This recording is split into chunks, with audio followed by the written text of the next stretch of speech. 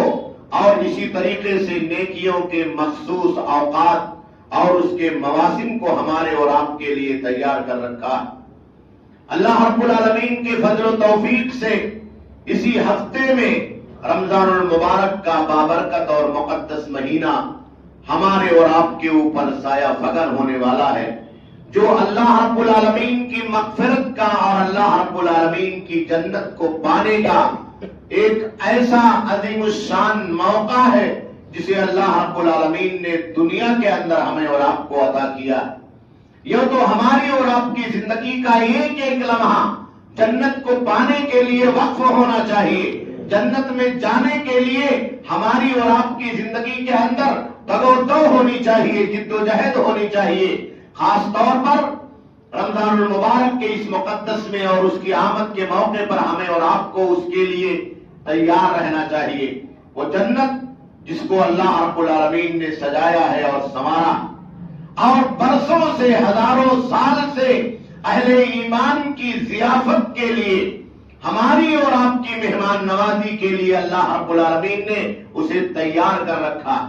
اور جب رمضان المبارک کا مقدس مہینہ آتا ہے تو اللہ رب العالمین اس کے حسین پردوں کو کھول دیتا ہے، جنت کے 8 دروازوں کو کھول دیتا ہے، خواہشات نفس پر بندش لگا دیتا ہے۔ شیطان جو دنیا کے اندر ہمیں اور آپ کو گمراہی کے راستے پر لے جاتا، گناہوں کی طرف دعوت دیتا ہے، ہماری اور آپ کی زندگی میں ہمارے ایمان کو، ہمارے عقیدے کو برباد کرنے کا سبب اور ذریعہ بنتا۔ ہم جو نیکیاں کرتے ہیں اس میں غفلتوں کے لیے وہ ہمیں اور آپ کو ابھارتا ہے، اور اگر ہم سے اور آپ سے نیکیاں ہو جائے تو ان نیکیوں کو ضائع اور برباد کرنے کے لیے بہت سارے اعمال، بہت ساری نفسانی اور خواہشات نفس کی بنیاد پر انجام پذیر ہونے والے وہ اعمال ہمیں اور آپ کو کرنے پر مجبور کرتا ہے، اس کا وسوسہ دلاتا ہے، جس سے ہماری اور آپ کی نیکیاں ضائع اور برباد ہو جائے۔ اللہ کے آخری نبی جناب محمد رسول اللہ صلی اللہ علیہ وسلم نے اسی لیے ہمیں اور آپ کو رمضان المبارک کا مقدس مہینہ آنے کے ساتھ ہی اس کے لیے تیار ہونے کا حکم عطا فرمایا۔ اللہ کے آخری نبی جناب محمد رسول اللہ صلی اللہ علیہ وسلم یہ بیان فرمایا کرتے تھے کہ اگر رمضان کسی بندے کو مل گیا تو سمجھو اسے اس دنیا کے اندر خیر اور بھلائی کا ہر موقع نصیب ہو گیا، اور اگر رمضان کی برکتوں سے اس مہینے کو پانے کے باوجود بھی وہ محروم کر دیا گیا، تو دنیا کی ہر بھلائی سے گویا کہ ہم اور آپ محروم کر دیے گئے۔ آپ یہ تصور کیجئے کہ اس کائنات میں اگر کسی انسان کو بڑا منصب دیا جا رہا ہو، پیشکش کی جا رہی ہو، بنگلوں کی، کوٹھیوں کی، گاڑیوں کی، دنیا کی نعمتوں کو سجا کر کے اسے بلایا جا رہا ہو کہ فلاں وقت میں آپ کو یہ انعام دیا جائے گا، یہ کوٹھی آپ کے نام کی جائے گی اور یہ ایوارڈ آپ کو دیا جائے گا، تو آپ یہ بتائیے کہ دنیا کے اندر کون سا ایسا انسان ہے جو پیچھے رہے گا؟ اگر وہ وہیل چیئر پر بھی چلتا ہو، اگر وہ اپاہج ہو، بےکس ہو، مجبور ہو، تو بھی لوگ اس کو گھروں سے اٹھا کر کے، لاد کر کے، سواریوں پر بٹھا کر کے، کندھوں پر بٹھا کر کے اس بلند مقام اور اس انعام کی جگہ پر پہنچا دیں گے۔ اللہ رب العالمین نے رمضان المبارک کے اندر جس انعام کا وعدہ کیا ہے وہ اہل ایمان کے لیے دنیا کے اندر ایک نقد انعام، آخرت میں ہمیں اور آپ کو جو ملے گا وہ اس کے سوا ہے۔ اللہ رب العالمین نے یہاں ہمیں اور آپ کو جو وعدہ کیا، جن رحمتوں کا اللہ نے وعدہ کیا ہے، جن مغفرتوں کا اللہ نے وعدہ کیا ہے، گناہوں کی بخشش کا جو وعدہ کیا، آپ تصور کریں کہ سال کے 11 مہینے ہماری اور آپ کی غفلتیں کہاں تک پہنچتی، سال کے 11 مہینے ہماری اور آپ کی خواہشات میں شیطان کے کتنے وسوسے داخل ہوتے ہیں کہ ہم اللہ کی جنت اور اس کے راستے کو چھوڑ کر کے جہنم کے راستے پر چل پڑتے ہیں۔ ہماری اور آپ کی زندگیوں میں کتنا عمل میں اتار اور چڑھاؤ پیدا ہوتا ہے کہ ہم کوتاہیوں کے شکار ہو جاتے ہیں، ہم اللہ رب العالمین کی بندگی سے دور ہو جاتے ہیں۔ کتنے ایسے لوگ ہم میں سے ہیں جو روزانہ کی وہ عبادتیں جو 5 وقتہ نمازوں کی شکل میں ہے، ذکر و اذکار کی شکل میں ہے، اللہ کو یاد کرنے کی شکل میں ہے، قرآن مجید کی تلاوت کی شکل میں ہے، جنت میں جانے کی شکل میں ہے، حقوق کی ادائیگی کی شکل میں ہے، اس میں بھی ہماری اور آپ کی کوتاہیاں جب ظاہر ہو جاتی۔ اللہ رب العالمین نے یہ مہینہ ہمیں اور آپ کو دیا ہے تاکہ ہم خالص توبہ کے ذریعے سے،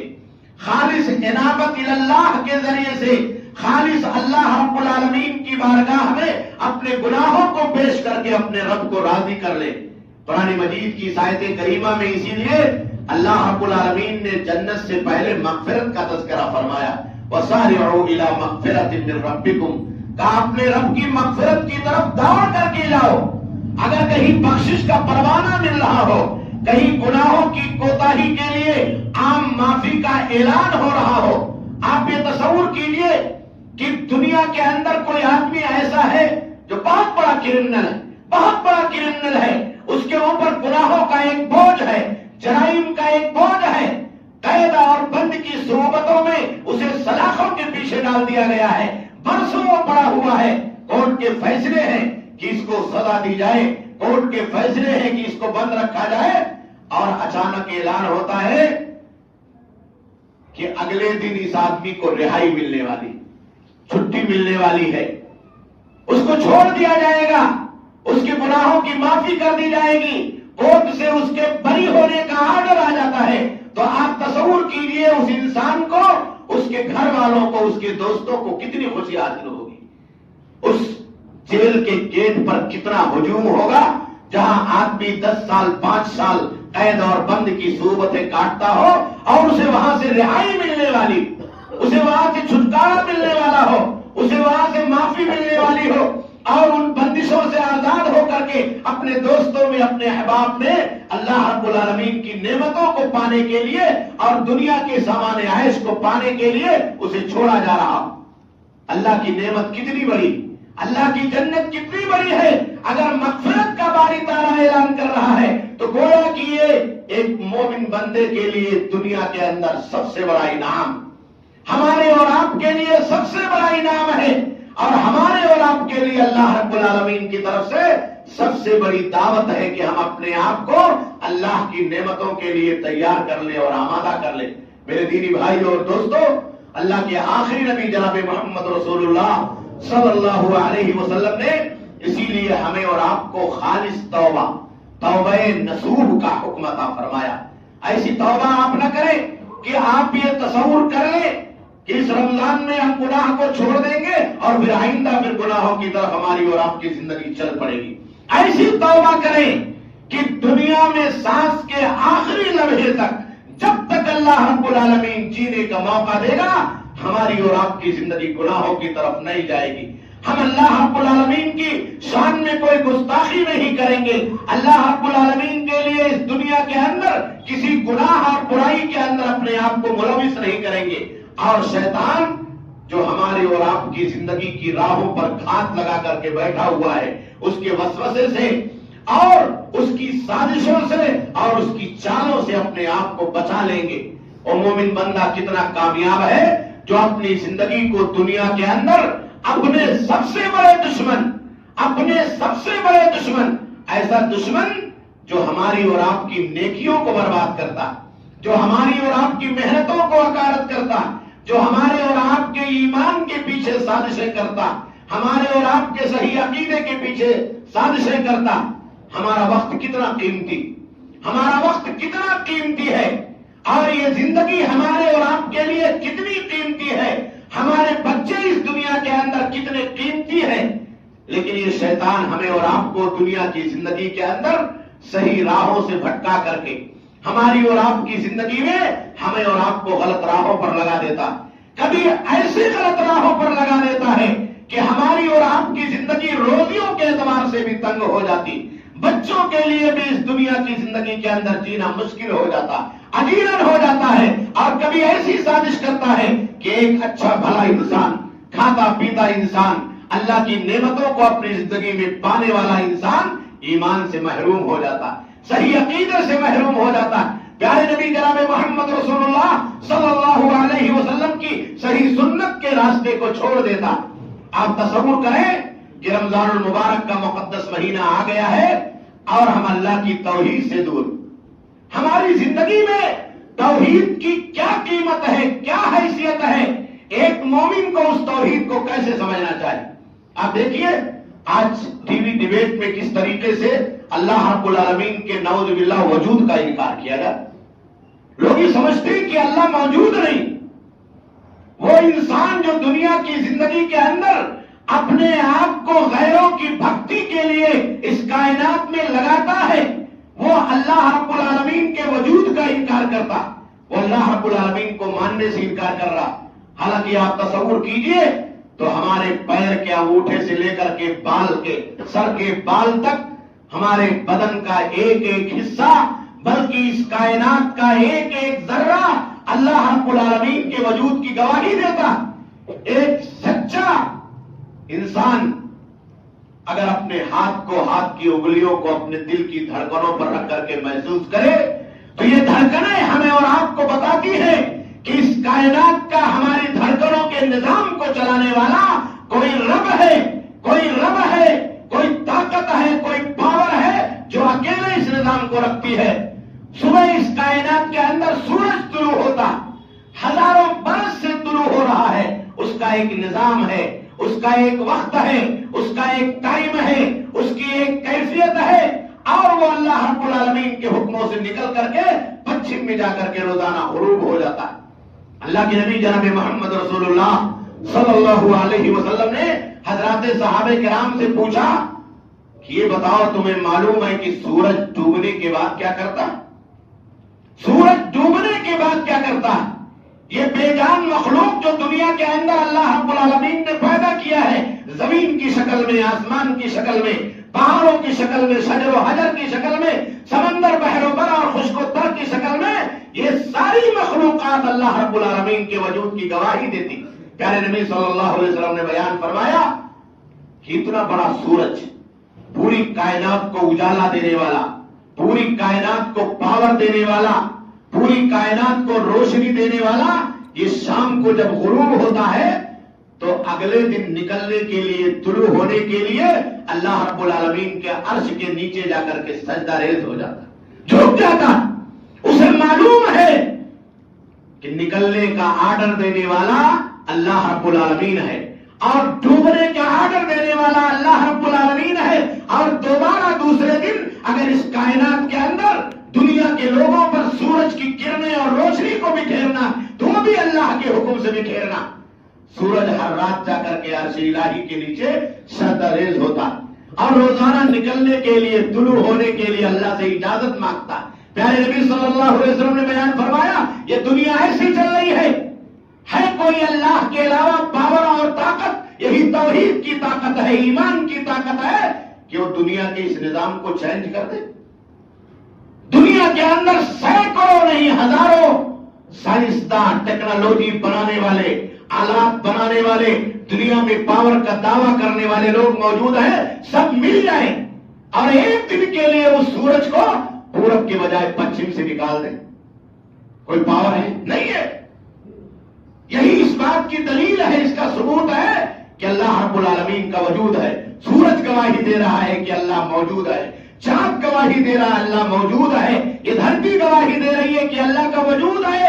ابھی رمضان کا مہینہ آئے گا، چاند طلوع ہوگا، رمضان آ جائے، اس چاند کا جو طلوع اور غروب ہے یہ بھی عجیب چیز ہے۔ سائنسدانوں نے لکھا ہے اور آپ تجربہ کریں پریکٹیکل طور پر، چاند جیسے جیسے چڑھتا ہے ویسے ویسے سمندر چڑھتا ہے، اور چاند جیسے جیسے پیچھے آتا ہے ویسے ویسے سمندر کا پانی پیچھے جاتا ہے۔ کتنا پریکٹیکل اللہ رب العالمین نے اس کو دنیا سے جوڑ دیا۔ آپ کے گرد و پیش میں یہاں پانی ہے،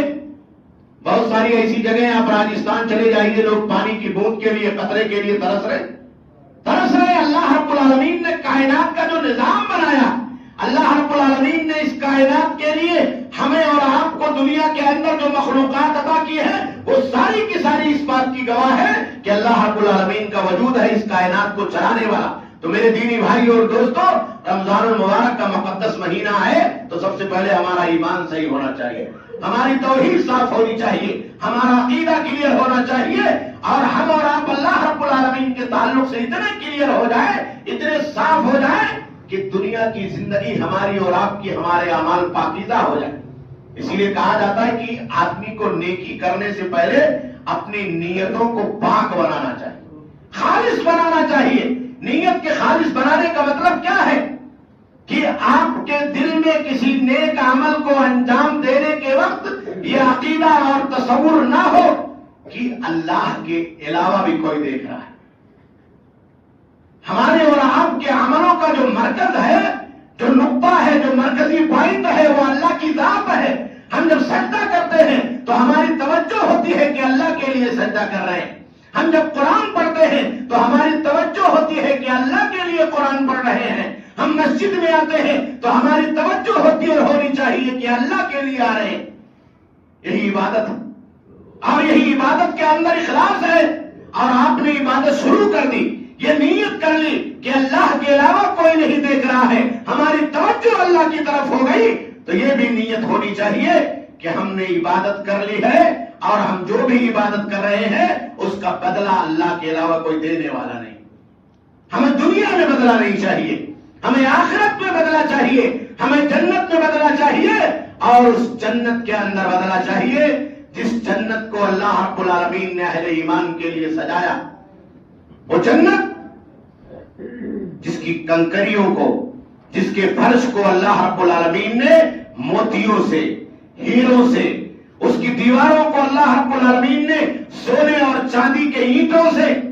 اور قیمتی پتھروں سے اللہ رب العالمین نے سجا کر کے رکھا۔ یہ مومن کتنا اللہ رب العالمین کی نگاہ میں پاکیزہ ہے، کتنا اللہ رب العالمین کی نگاہ میں اس کا بلند مقام ہے کہ جنت میں جائے گا اور اس کو ضرورت محسوس ہوگی کہ اپنے بال میں کنگھا کر لے تو اللہ رب العالمین پلاسٹک کے لوہے کے کنگھے نہیں دے گا، سونے کی کنگھیاں دے گا، سونے کی کنگھیاں دے گا۔ ہماری اور آپ کی زندگی اس دنیا کے اندر سونا خریدنے کے لیے کبھی کبھی ترس جایا کرتی، کبھی کبھی نگاہیں اس کو دیکھنے کے لیے ترس جایا کرتی۔ ہمارے بچیوں کے کانوں کے اندر بالیاں خریدنے کے لیے ہمارے اور آپ کی زندگی کے اندر کبھی سکت نہیں ہوتی ہے۔ اللہ کی جنت اور اللہ کی نعمت ایسی ہوگی کہ ایک ایک مومن کو اللہ رب العالمین بے شمار نعمتیں عطا کرے گا۔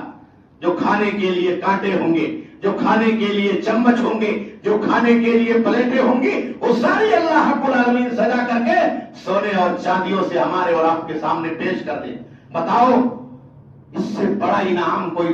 دے سکتا ہے؟ اس سے بڑا انعام ہمارے اور آپ کے لیے کوئی ایسی چیز ہے جو دنیا کے اندر یا اس کائنات کے اندر کوئی آدمی مہیا کر سکتا؟ اور اس جنت میں ایک مومن بندہ جب اپنا ایمان صحیح کر لے گا، اپنا عمل صحیح کر لے گا، اپنا عقیدہ صحیح کر لے گا، اپنی نیتیں صحیح کر لے گا، سنت کے مطابق اپنی زندگی کو درست کر لے گا اور اللہ سے قریب ہو جائے گا، جنت میں پہنچ جائے گا، اس کو پروانہ مل جائے گا، تو آپ مہمان ہوں گے اور باری تعالیٰ میزبان ہوگا۔ آپ تصور کریں یہ معاملہ، دنیا کا کوئی بادشاہ آپ کو اپنے محل میں بلائے اور اس محل میں بلانے کے بعد آپ کو اپنا مہمان بنا لے اور وہ بادشاہ آپ کا میزبان ہو جائے، آپ کے لیے ساری چیزیں مہیا کرے، تو اس بندے کے لیے اس دنیا کے اندر اس سے بڑی کون سی نعمت ہو سکتی؟ حالانکہ اس دنیا کی کوئی حقیقت نہیں، ساری نعمتیں زائل ہو جائیں گی، ساری طاقتیں فنا ہو جائیں گی، ساری قوتیں فنا ہو جائیں گی، صرف اللہ کی ذات باقی رہنے والی ہے، اور جنت میں آپ جائیں گے تو باری تعالیٰ آپ کا میزبان بن جائے گا اور آپ کے لیے ایک نہیں، سینکڑوں نہیں، ہزاروں نعمتیں آپ کے لیے تیار کر رکھے گا، جس کا تصور آپ دنیا کی زندگی میں آنکھ بند کر کے کریں، وہ نعمت اللہ رب العالمین کی بارگاہ میں آپ کو سیکنڈوں سے کم پل میں آپ کے ہاتھوں میں اور آپ کے منہ میں آپ کی زندگی میں آنے والی۔ آپ تصور کریں گے کھانے کے لیے تو بہترین سے بہترین کھانوں کو اللہ رب العالمین سجا کر کے آپ کے سامنے سیکنڈوں سے کم پل بھر میں اللہ رب العالمین پیش کرے گا۔ آپ تصور کریں گے کہ پھل چاہیے، دنیا کی زندگی میں آدمی جاتا ہے، خریدتا ہے، لاتا ہے، اس کو دھوتا ہے، پھر کاٹتا ہے، اس کے بیج نکالتا ہے، پھر ڈشوں کے اندر سجاتا ہے، پھر وہ سوچتا ہے کیا معلوم یہ پھل میرے لیے فائدے مند ہو یا نہ ہو، مجھے شوگر ہے، کھانا چاہیے کہ نہیں کھانا چاہیے، دل کہہ رہا ہے کہ کھا لو، ڈاکٹر نے منع کیا نہیں کھانا، ڈاکٹر نے کہا ہے کہ میٹھے کے قریب نہیں جانا۔ اللہ کی جنت ایسی ہوگی کہ آپ نے ذہن میں تصور کیا، آپ کی خواہشیں جاگی کہ آپ کو پھل کھانا ہے، تو اللہ رب العالمین اس درخت کے گچھوں کو اٹھا کر کے آپ کی زندگی میں آپ کے سامنے نعمتوں کی شکل میں پیش کر دے۔ میرے بھائیوں اور دوستوں، اس کائنات کو چلانے والا رب تعالیٰ ہے، اور اس کائنات میں اہل ایمان کے لیے جو اللہ نے وعدہ کیا ہے، مرنے کے بعد ہماری اور آپ کی زندگی میں جن نعمتوں کا وعدہ کیا، جن مغفرتوں کا وعدہ کیا، اپنی رحمتوں کا وعدہ کیا، وہ ہمارے اور آپ کے لیے کتنی حسین۔ ہم تو اسی کو پانے کے لیے لمحہ لمحہ جدوجہد کر رہے ہیں۔ ہر بچے کو چاہیے، ہر جوان کو چاہیے، ہر بوڑھے کو چاہیے، ہر ماں کو چاہیے، ہر خاتون کو چاہیے کہ رمضان المبارک کا یہ مقدس مہینہ اسی کو پانے کے لیے اور رب کی مرضی تک پہنچنے کے لیے اپنے آپ کو لگا دے۔ آدمی جنت میں چلا جائے گا، اپنے اپنے مقام پر پہنچ جائے گا، محلوں کے اندر بالا خانوں میں اللہ رب العالمین نے اس کے لیے جو جگہیں الاٹ کی ہے وہاں پر وہ مکین ہو جائے گا، براجمان ہو جائے گا، نعمتوں سے لطف اندوز ہوگا، باری تعالیٰ نمودار ہوگا۔ اللہ تعالیٰ پوچھے گا اور کچھ چاہیے؟ بندہ کہے گا اللہ اب تو کچھ نہیں چاہیے، سب کچھ مل گیا۔ اللہ کہے گا اور کچھ چاہیے؟ کہے گا نہیں اللہ رب العالمین، کھانے پینے سونے جاگنے پہننے اوڑھنے کے لیے جتنی نعمتیں تو نے میسر کی ہے وہ ہمارے لیے بہت زیادہ ہے، کسی نعمت کی کوئی آس اور امید نہیں ہے، نہ کوئی تمنا ہے، نہ کوئی حرص اور لالچ ہے۔ تو اللہ رب العالمین کہے گا وَأُحِلُّ عَلَيْكُمْ رِضْوَانِي، کہ اللہ میں اپنی رضامندی کو تیرے لیے اب جنت میں اتار، اللہ خوش ہو جائے۔ آپ تصور کیجئے کہ آپ دنیا کے اندر کسی جگہ پر بیٹھے ہوئے ہیں اور آپ کے لیے ہزاروں قسم کی نعمتیں دنیا کے اندر الاٹ کر دی گئی ہے، لیکن جو نعمت دینے والا ہے، جو ایوارڈ دینے والا ہے، جو مقام دینے والا، وہ آپ کے سامنے ابھی نہیں آیا، وہ پردے کے پیچھے ہے۔ آپ کہیں گے یہ سب مل گیا لیکن وہ آدمی کہاں ہے، اس کو دکھنا چاہیے، اس کو ہمیں نظر آنا چاہیے، ہماری نگاہیں ایک لمحے کے لیے اس کے چہرے کو دیکھ لیں کہ اتنا بڑا انتظام کس نے کیا،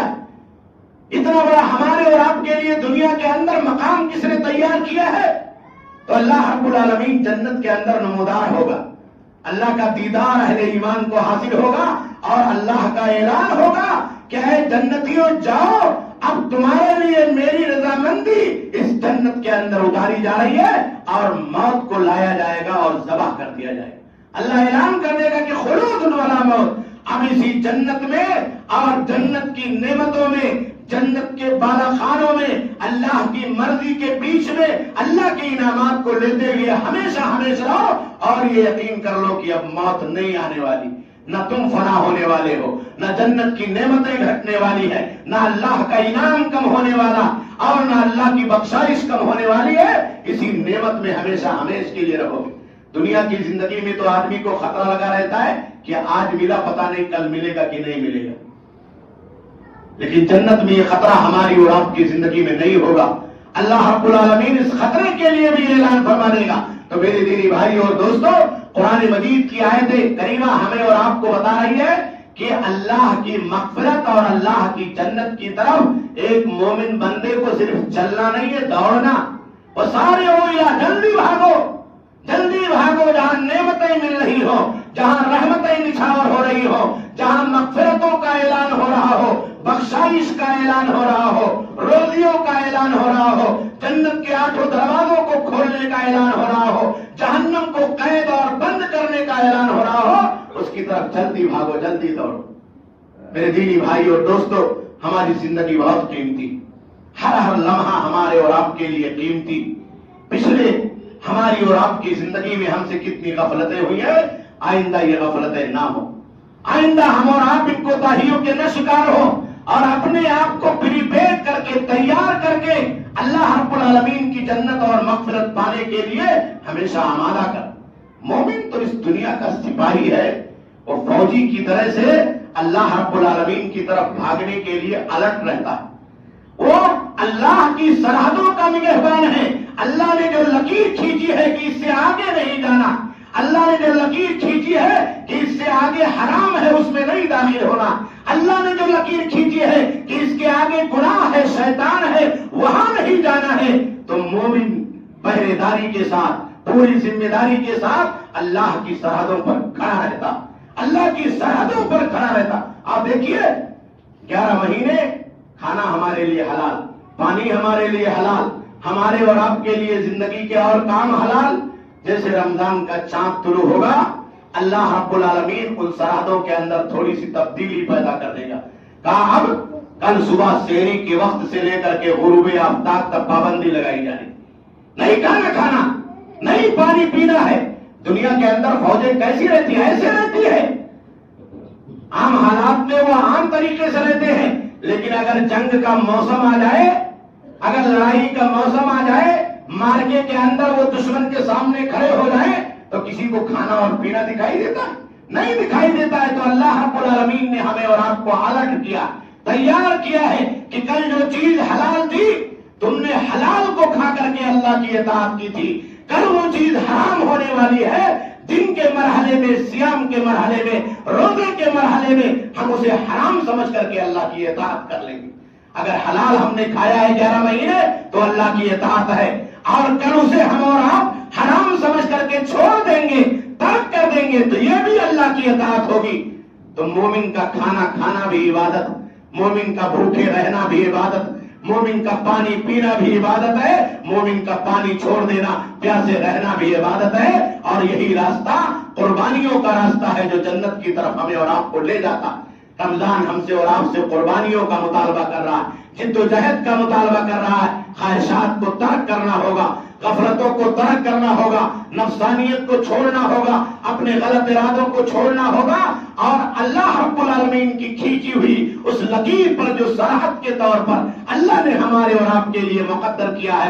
کیا ہے، اس پر پورے ایمان کے ساتھ اور پیارے نبی صلی اللہ علیہ وسلم کی سنت پر چلتے ہوئے ہمیں اور آپ کو گامزن رہنا ہوگا۔ اللہ رب العالمین سے دعا ہے کہ باری تعالیٰ ہمارے ایمان کی حفاظت فرما۔ اللہ رب العالمین نے جو رمضان کی شکل میں ہمارے اور آپ کے درمیان عبادتوں کا موسم آ رہا ہے، مہمان آ رہا ہے، اللہ ہمیں اس کی قدر کرنے کی توفیق عطا فرما۔ بار الہ ہمیں نفس کی خواہشات سے محفوظ فرما دے، شیطان کے وسوسوں سے محفوظ فرما دے۔ اللہ رب العالمین ہمارے ایمان کی حفاظت فرما دے، ہمارے عقیدے کی حفاظت فرما دے۔ اللہ رب العالمین ہمارے بچوں، ہماری نئی نسلوں کے ایمان اور عقیدے کی حفاظت فرما دے۔ بار الہ دنیا کے کونے میں جہاں بھی مسلمان بھائی ہیں، اللہ رب العالمین تو ان کے ایمان کو سلامتی نصیب فرما۔ بار الہ ہماری عبادت گاہوں کی حفاظت فرما۔ اللہ رب العالمین قبلہ اول بیت المقدس کی حفاظت فرما، اللہ رب العالمین حرمین شریفین کی حفاظت فرما، بار الہ ہمیں کفر سے محفوظ فرما دے، شرک سے محفوظ فرما دے،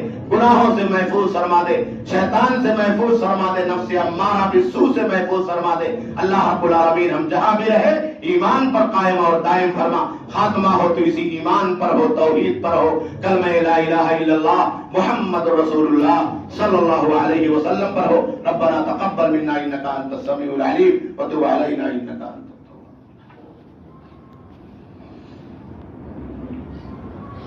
الحمد للہ نحمده ونستعینه ونستغفره ونعوذ باللہ من شرور انفسنا